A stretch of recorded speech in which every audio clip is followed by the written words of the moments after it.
अस्सलामुअलैकुम, आप देख रहे हैं टीवी 49 न्यूज यूके और मैं हूं मुनीर पीरजादा।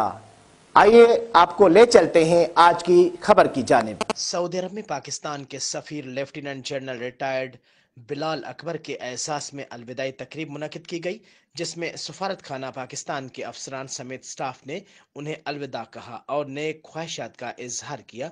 मजीद बता रहे हैं सऊदी अरब से टीवी 49 न्यूज के नुमाइंदे राना अजीम।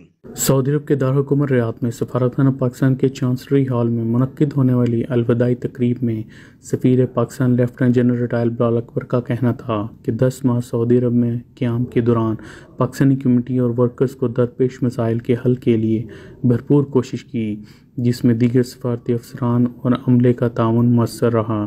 सऊदी अरब समेत दुनिया भर में पाकिस्तानी सफारत खानों का अहम तरीन किरदार है, जो तिजारती अमूर के अलावा पाकिस्तान का मस्बत चेहरा नुमाया करने में अहम किरदार अदा करते हैं और बाज़ हम अहम इशू पर पाकिस्तानी मौक़िफ़ को फ़रोग़ देते हैं। सफ़ीर पाकिस्तान बिलाल अकबर ने अफसरान और अमले को तलकीन करते हुए कहा कि वर्कर्स के मसाइल को पूरी तनदही और फ़र्ज़ शनासी के साथ हल किया जाए ताकि हम वतनों को दायरे गैर में अपनाइयत का एहसास हो। अलविदाई तकरीब के आखिर में नायब सफ़ीर टीपू उस्मान ने सफ़ीर पाकिस्तान को आज़ादी शील्ड भी दी और इनके लिए नेक जज्बात और ख्वाहिशात का इजहार किया।